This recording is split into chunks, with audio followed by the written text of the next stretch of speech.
Avec des investisseurs privés, on pourrait lever beaucoup plus d'argent à l'état actuel. Mais d'un autre côté, ces investisseurs privés, souvent, ils te forcent à vendre au bout de 3 ou 4 ans. Et nous, on veut pas vendre. On construit une cathédrale, tu vois. Ça fait 10 ans qu'on construit, il nous reste encore une bonne dizaine d'années de construction. Et donc, c'est pour ça qu'on va sur cette partie de financement participatif. Aujourd'hui, ils bossent sur quel logiciel, les hôpitaux? Là, vous parlez d'un système qui n'existe pas aujourd'hui, un système de partage de dossiers médicaux. Comment il fonctionne? Alors, imagine, tu vois, il y a à peu près 25-30 ans, les logiciels. Tu vois, Ouais. ton Windows des Windows années... 98? Voilà. Là, ils bossent sur ça. Non, c'est vrai? Ouais. C'est des logiciels qui ont 20 ans, 30 ans. Avec les interfaces de l'époque, tu vois.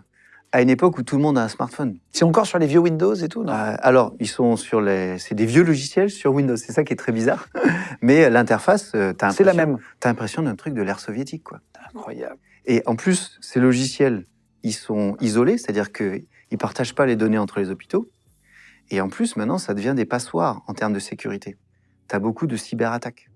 Tu vois, l'année dernière, il y a eu 350 cyberattaques réussies dans les hôpitaux, dont un tiers majeur.